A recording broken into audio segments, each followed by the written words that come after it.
సదాశివసమారంభాం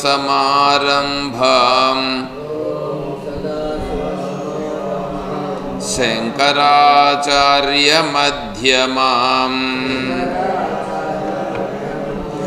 తత్వవిదానందపర్యంతం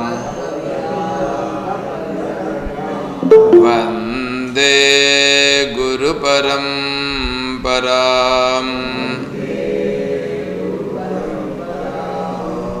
ఓం శ్రీ గురుభ్యో నమః.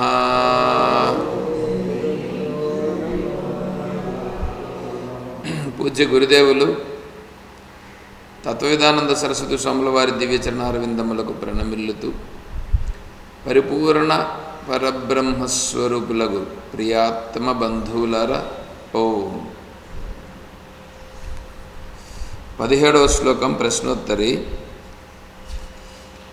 మనకు నెట్టు రాకుండా ఉన్నది, అందువల్ల చూసినాం. ఇప్పుడు సరే కనెక్ట్ చేసినాం. వేరే వాళ్ళు వచ్చి జాయిన్ అయితే పర్లేదు, చూద్దాం. 17వ శ్లోకం. వాసో న సంగః సహ కైర్విధేయో మూర్ఖైశ్చ నీచైశ్చ ఖలైశ్చ పాపైః ముముక్షుణా కిం త్వరితం విధేయం సత్సంగతి నిర్మమతేష భక్తిః.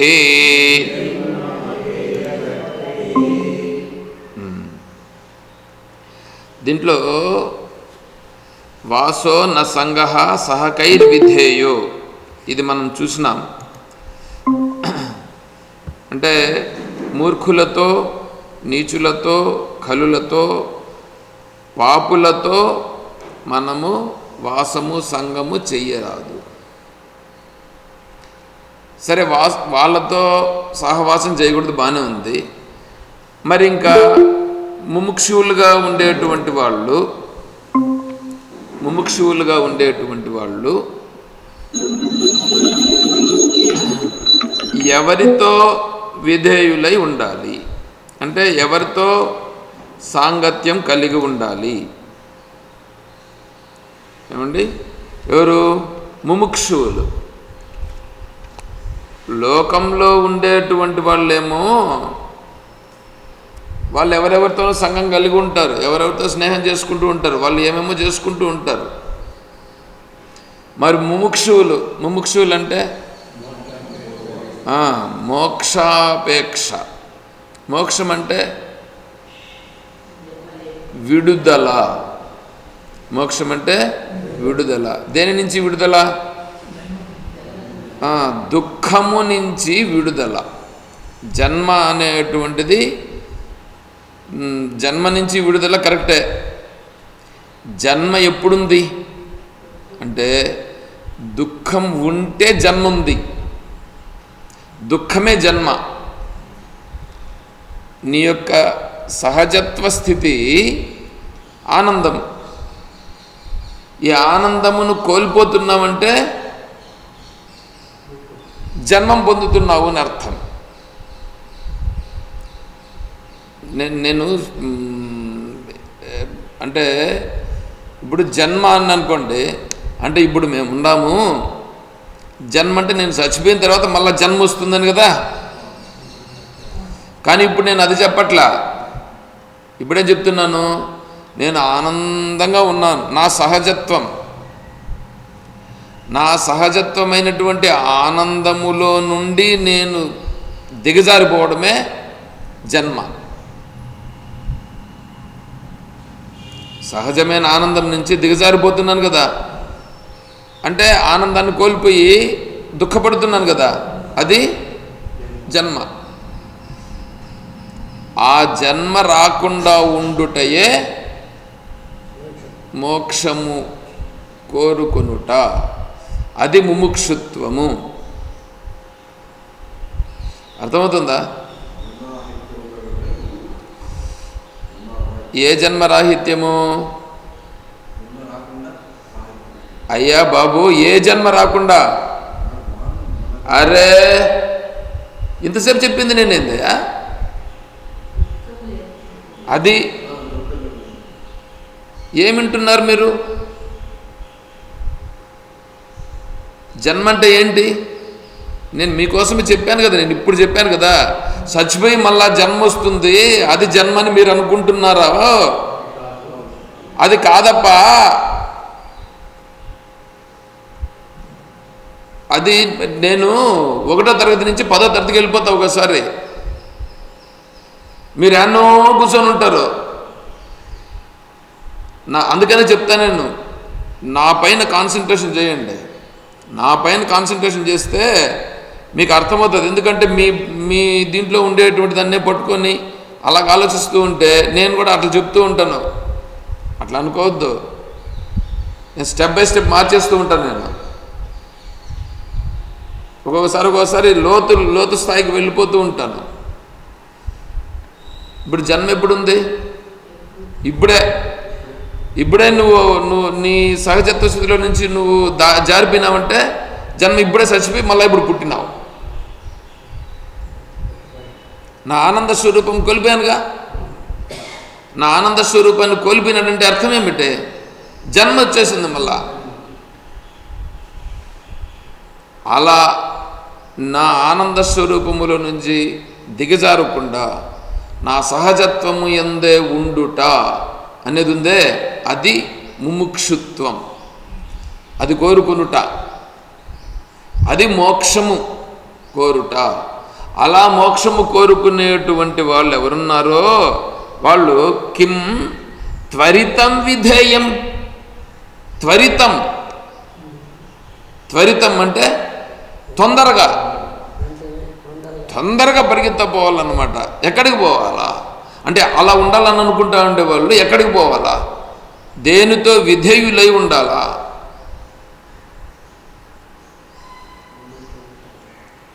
ముముక్షుగా ఉండేవాడు నా సహజత్వ స్థితిలో నుంచి నేను కోల్పోకుండా ఉండాలంటే నేను ఆటికి పోవాలా? నేను ఎవరిని ఆశ్రయించాలా? ఎట్లాంటి వాళ్ళతో నేను సహవాసం కలిగి ఉండాలా? ఎందుకంటే పైన చెప్పాడుగా, పైన మూర్ఖులు, నీచులు, పాపులు, కల్లులు వాళ్ళతో సంఘం ఉండకూడదన్నాడుగా. మరి నేను ఇంకెవరితో ఉండాలా? ఎవరితో కలిసి ఉంటే నా సహజత్వ స్థితిలో నేను ఉంటాను?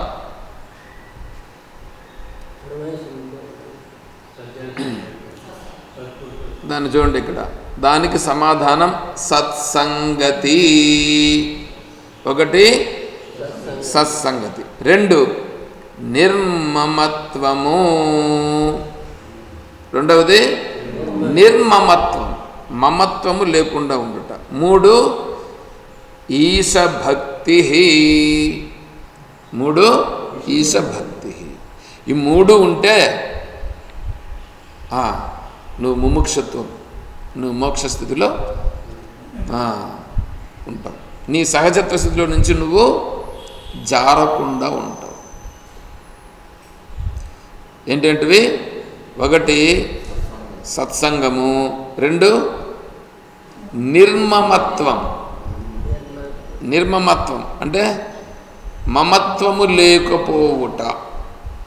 మమత్వం అని అంటే నాది ఉంది కదా, నాది అనేది లేకుండుట. 3వది ఈశభక్తి అంటే పరమేశ్వరుని యందు భక్తి. భక్తి అంటే ప్రేమ.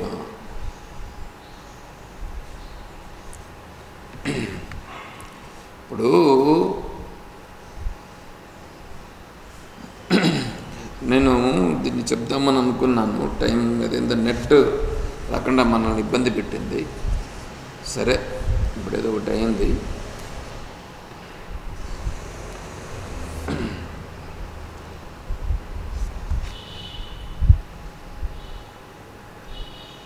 బ్రహ్మచారిగా ఉన్నప్పుడు గురుకులానికి వెళ్ళి అక్కడ చదువుకున్నాడు.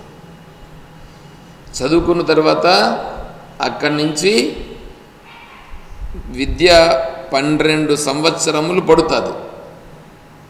విద్య అభ్యాసము 12 సంవత్సరాలు పడుతుంది. 12 సంవత్సరములు అంటే ఇప్పుడు అతను 8 సంవత్సరాలప్పుడు గురుకుల వాసానికి వెళితే యాక్చువల్గా ఏంటంటే 6 సంవత్సరాలకి వెళ్ళాలి. ఉపనయనం ఎప్పుడు చేస్తారు? 6 సంవత్సరాలకు చేస్తారు. 6 సంవత్సరములకు ఉపనయనం చేసి గురుకుల వాసానికి పంపిస్తే విద్యాభ్యాసం 6 సంవత్సరాల నుంచి 12 సంవత్సరాలు అంటే అప్పుడు ఎంత అవుతుంది? 18 సంవత్సరాలు అవుతుంది. 18 సంవత్సరముల తరువాత అతను ఒకవేళ ఉంటే ఆశ్రమంలో ఉండొచ్చు, లేకుంటే అతను తల్లిదండ్రుల దగ్గరికి రావచ్చు, వచ్చి వివాహం చేసుకోవచ్చు. అప్పుడు ఎన్ని సంవత్సరాల అమ్మాయిని పెళ్లి చేసుకోవాలి? 6 సంవత్సరాల అమ్మాయిని పెళ్లి చేసుకోవాలి. అతని వయసు ఎంత? 18. ఇప్పుడు అమ్మాయి వయసు ఎంత? 6 సంవత్సరాలు. ఆ అమ్మాయిని తీసుకొచ్చి కూర్చొని పెట్టుకొని తను ఇంతవరకు విద్యాభ్యాసం చేశాడుగా, ఇవి చేశాడే 12 సంవత్సరాలు. ఇప్పుడు ఈ అమ్మాయితో 12 సంవత్సరంలో ఈ విద్యను ఆమెకు చెప్పాలి. అప్పుడు ఆ అమ్మాయికి వయసు ఎంత అవుతుంది? 18 సంవత్సరాలు అవుతుంది. అంటే ఇప్పుడు ఆ అమ్మాయి 18 సంవత్సరాల వయసు వస్తుంది, ఇతనికి 30 సంవత్సరాలు వస్తుంది. ఇతనికి 30 సంవత్సరాలు, ఆ అమ్మాయికి 18 సంవత్సరముల వయస్సు వచ్చిన తరువాత అప్పుడు వాళ్ళు వివాహ సంబంధం కలిగి ఉండాలి. ఇది వివాహ వ్యవస్థ. అర్థమవుతుంది ఏమన్నా? పాతకాలం కాదు, ఉండేది ఇంతే. ఇందల్లా ఈడ మీరు ఫ్యాషన్స్ పెట్టుకున్నారు, ఫ్యాషన్స్ పెట్టుకొని భ్రష్టత్వం పట్టినారు. మాకు సంబంధంలే. పాతకాలం కాదు, ఇప్పుడు కూడా శిష్టులైనటువంటి వాళ్ళు ఇవే చేస్తారు. శిష్టులు. అర్థమవుతుందా? విద్యాపీఠంలో విశ్వనాథ గురువు గారు అని ఉన్నారు. వాళ్ళ అమ్మాయికి ఇలాగే వివాహం చేశారు. ఇప్పుడు 4-5 సంవత్సరాలకు పూర్వం జరిగినటువంటి విషయం. కానీ అది బయట ఎవరికి తెలియదు. బయట తెలిస్తే కన్నా బాల్య వివాహాలు అని చెప్పి దానిపైన ఇది చేస్తారని. కానీ అది వేదాంతపరముగా, వేదపరముగా, ధర్మపరముగా ఈ నియమం అనేటువంటిది ఒక నియమం. ఈ నియమం ప్రకారం చెయ్యాలి, అలాగే చేసుకోవాలి. ఇప్పుడు ఆ అమ్మాయి కూడా ఆ అబ్బాయి దగ్గరనే వేదాంత అధ్యయనం చేస్తున్నది. ఇది పాతకాలమా?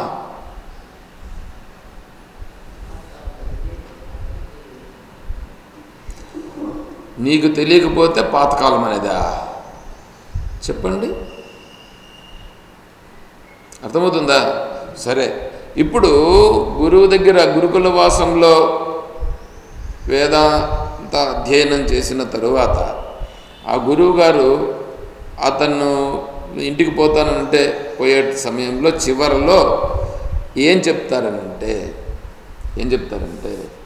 సత్యం వద ధర్మం చర స్వాధ్యాయాన్మా ప్రమదః ఆచార్యాయ ప్రియం ధనమాహృత్య ప్రజాతంతుం మా వ్యవత్సేత్సేః సత్యాన్న ప్రమదితవ్యం ధర్మాన్న ప్రమదితవ్యం కుశలాన్న ప్రమదితవ్యం భూత్యై న ప్రమదితవ్యం స్వాధ్యాయ ప్రవచనాభ్యాం న ప్రమదితవ్యం దేవపితృకార్యాభ్యాం న ప్రమదితవ్యం మాతృదేవో భవ పితృదేవో భవ ఆచార్యదేవో భవ అతిథిదేవో భవ యాన్యనవద్యాని కర్మాణి తాని సేవితవ్యాని నో ఇతరాని యాన్యస్మాకం సుచరితాని తాని త్వయోపాస్యాని నో ఇతరాని ఏకే చాస్మచ్ఛేయాగుంసో బ్రాహ్మణాః తేషాం త్వయాసనేన ప్రశ్వసితవ్యం శ్రద్ధయా దేయం అశ్రద్ధయా దేయం శ్రియా దేయం హ్రియా దేయం భియా దేయం సంవిదా దేయం అథ యది తే కర్మ విచికిత్సా వా వృత్త విచికిత్సా వా స్యాత్ ఏ తత్ర బ్రాహ్మణాః సమ్మర్షిణః యుక్తా ఆయుక్తాః అలుక్షా ధర్మకామా స్యుః యథా తే తత్ర వర్తేరన్ తథా తత్ర వర్తేథాః అథాభ్యాఖ్యాతేషు ఏ తత్ర బ్రాహ్మణాః సమ్మర్షిణః యుక్తా ఆయుక్తాః అలుక్షా ధర్మకామా స్యుః యథా తేషు వర్తేరన్ యథా తే తేషు వర్తేరన్ తథా తేషు వర్తేథాః ఏష ఆదేశః ఏష ఉపదేశః ఏషా వేదోపనిషత్ ఏతదనుశాసనం ఏవముపాసితవ్యం ఏవముచైతదుపాస్యం. ఇది చెప్తారు గురువుగారు శిష్యుని ఉద్దేశించి ఈ మాట చెప్తున్నాడు. ఏష ఉపదేశః, ఇది ఉపదేశం. ఏష ఉపదేశం. నాయన నువ్వు ఇంటికి వెళ్తున్నావు, నీకు విద్య పూర్తయినది, ఇది ఉపదేశము. ఇంతవరకు చెప్పినాడే ఇది ఉపదేశం. ఉపదేశమేనా? ఏష ఆదేశః, ఇది ఆదేశం. గురువు చెప్తున్నాడు, ఇది నువ్వు పాటించి తీరాలి. అర్థమవుతుందా? ఇది ఆదేశము, అదేవిధంగానే ఉపదేశము కూడా. ఎందుకంటే గురువుగా ఆదేశిస్తున్నాను, నువ్వు ఇంటికి పోయిన తర్వాత మళ్ళీ మర్చిపోతావేమో. ఇది ఉపదేశం అని గుర్తు కూడా పెట్టుకో. ఇట్లా ఉండాలి. ఏతద్ అనుశాసనం, మళ్ళా పైగా వెంటనే అనుశాసనం. ఎవరి శాసనం పాటిస్తారు? రాజ్యాంగం ఉంటే కూడా రాజ్యాంగాన్ని కూడా మన వాళ్ళు పట్టించుకునే పరిస్థితి ఉంది. కానీ ఇది అట్లా కాదు, అనుశాసనం. గురువుగారు అన్నారు, ఇప్పుడు వాళ్ళు కలకత్తాకి ఎక్కడికో పోతున్నారు. కలకత్తాలో అక్కడికి పోతే ఇప్పుడు గురువుగారు వస్తున్నారంటే వాళ్ళకి చెప్తారు శిష్యునికి. ఈయన అంటున్నాడు, గురువుగారు అంటున్నాడు, వాని కథ అయిపోయి. ఇంకా ఎవరి కథ?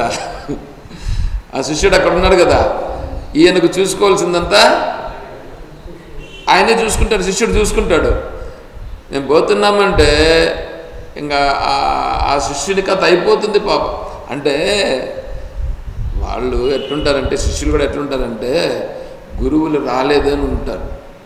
గురువులు వస్తామంటే వాళ్ళకు కావాల్సినవన్నీ సమకూర్చి మేము చూసుకుంటాం స్వామీజీ అని వాళ్ళు చెప్తారు. కానీ వీరు ఊరికే మాట వరుసకన్నారు, వాని కథ అయిపోయి మేము పోతా ఉన్నాము, వాడి కథ అంటే వాడిని ఎత్తిన పడుతున్నాము అన్నట్లుగా మనం అనుకుంటామని మనమందరూ అట్లా అన్నారు. కానీ నిజంగా ఎప్పుడు శిష్యుడు అట్లా ఉండడు. గురువు వస్తే ఆ విధంగానే ఉంటాడు. సరే, దీని అర్థం ఏంటి ఒకసారి చూద్దాం. సత్యమును పలుకుము, సత్యమును పలుకుము, ధర్మమును అనుష్ఠించుము. నేను వివరించను, ఊరికే చదివి చెప్పేస్తాను, అంతే. చదివేస్తాను, ఎందుకంటే వివరిస్తూ కూర్చున్నాను అనుకోండి నాకు 4 రోజులు పడుతుంది. వేదాధ్యయనమును విస్మరించకుము, వేదాధ్యయనమును విస్మరించకు, ఉపేక్ష చేయుకు. ఏదో పని ఉండదని, ఆడేదో పోతా ఉండమని, దీనికంటే ఇంకోటి ఏదో ఆడ గొప్పది ఉండదని, వీళ్ళ బంధువులది పెండ్లు ఉండదని దీనిని స్మరించద్దు. ఆచార్యుని కొరకు ప్రియమైన ధనమును తీసుకువచ్చి ఇచ్చి వంశమును విచ్ఛిన్నము కానీయకుము. అంటే ఆచార్యుని సేవ చేయి, ఆచార్యుని సేవ చేయకుండా ఆడ మర్చిపోతే నీ వంశం విచ్ఛిన్నమవుతుంది. అంటే ఆచార్యుని యొక్క అనుగ్రహం లేకపోతే నీకు మార్గదర్శనం ఉండదు, అప్పుడు సంతానము విచ్ఛిన్నమవుతుంది. సత్యము నుండి తప్పిపోకుము, సత్యము నుండి తప్పిపోకుము, ధర్మము నుండి తప్పిపోకుము. శరీర రక్షణను ఉపేక్షించకుము. శరీర రక్షణ అంటే శరీరాన్ని కాపాడుకోవడం. శరీరాన్ని కాపాడుకోవడం అంటే దానికి ఆహారం ఏం పెట్టాలనో అది పెట్టుట, అనారోగ్యం రానివ్వకుండా జాగ్రత్తగా కాపాడుకొనుట, దానికి నిద్ర ఎంత ఉండాలనో నిద్ర ఖచ్చితంగా 8 గంటలు నిద్రపోవాలి, రాత్రి 10 గంటలకు పడుకోవాలి, ఉదయం 4 లేదా 5 గంటలకు లేచినా పర్లేదన్నారు స్వామీజీ. వయసు అయిపోయిన తర్వాత నిద్ర రాదు కాబట్టి 5 గంటలకు లేచినా పర్వాలేదు అని అన్నారు. మనం 5 గంటలకు లేకపోయినా కనీసం 4 గంటల వరకైనా పడుకొని ఉండాలి, పడుకొని నిద్రపోవాలి. నిద్ర రాలేదని చెప్పి లేవకూడదు, మధ్యలో లేసేయకూడదు. 10 గంటలకు పడుకోవాలి, 4 గంటలకు లేస్తే చాలు.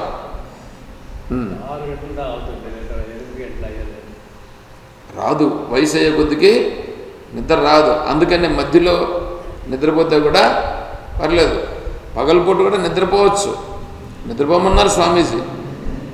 వయసు అయిపోయిన తర్వాత నిద్ర రాదు, నిద్ర వచ్చినప్పుడు నిద్రపోండి. క్లాస్లో స్వామీజీ ఏం చేస్తారంటే ధ్యానం క్లాస్ చెప్తాడు. ఇప్పుడు మనం ధ్యానం చేసాంగా, ఇలాంటి ధ్యానం కూర్చున్నామంటే గుర్రకలు వస్తాయి. గుర్రకలు అంటే నిద్రపోతారా?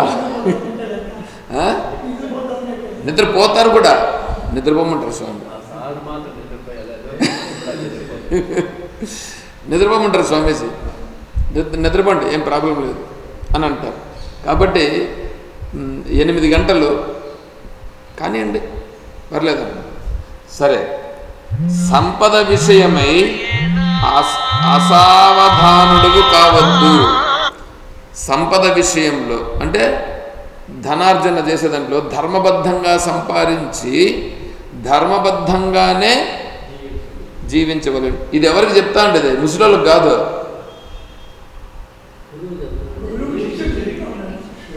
ఏ వయసులో ఉండేవాడికి? 18 సంవత్సరాలకి. మీరు 70 ఏళ్ళు ఉండే వాళ్ళకి కాదు.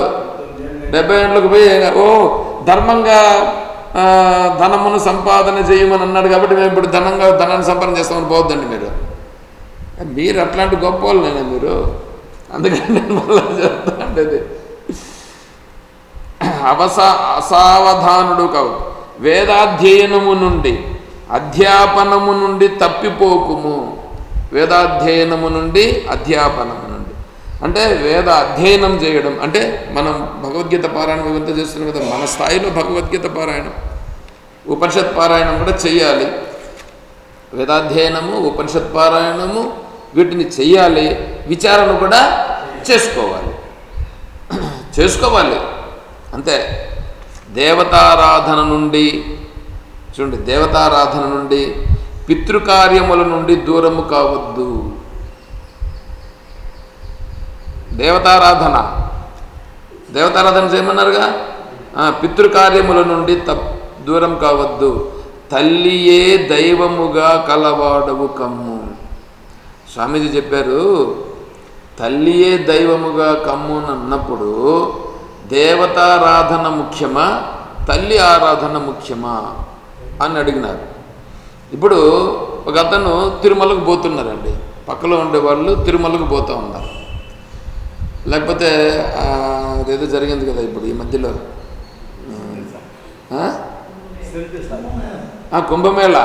కుంభమేళాకు విన్నారు కదా. కుంభమేళాకు పోవడమా చేయాల్సింది?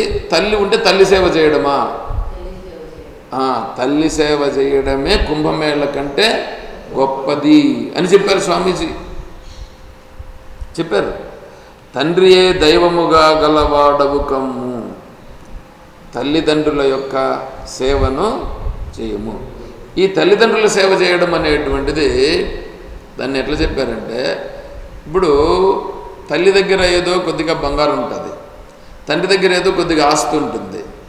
ఈ ఆస్తి నాకు ఇస్తాడు అనే దృష్టితో నువ్వు సేవ చేసినావు అనుకో, అది సేవ చేసినట్టు కాదు.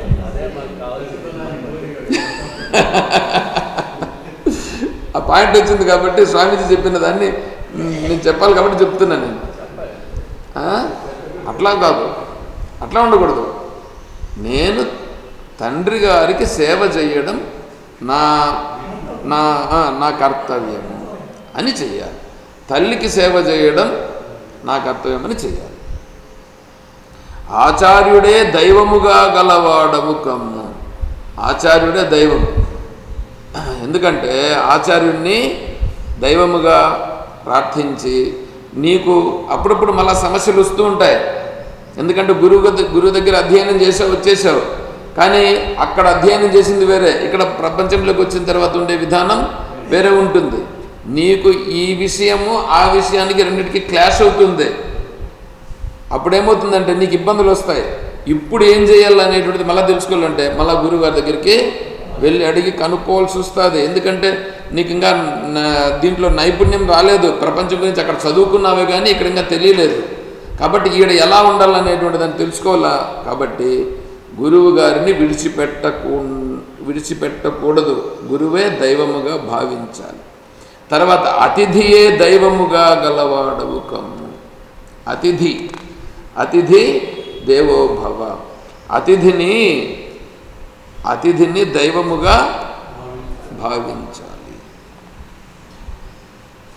దోషము లేని కర్మలేవి గలవో వాటిని అనుష్ఠించవలెను. దోషము లేని కర్మలు ఏవున్నాయో వాటిని చెయ్యాల.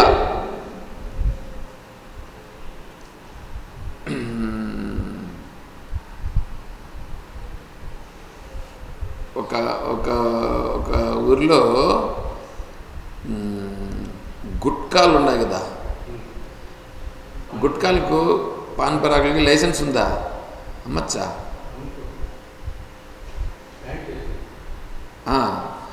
అవి తెప్పించినాడు, అవి తెప్పించి అమ్ముతున్నాడు. దాంట్లో లాభం కొద్దిగా బాగా వచ్చేట్లుగా ఉన్నట్లుగా ఉంది, నాకు తెలియదు దీని గురించి.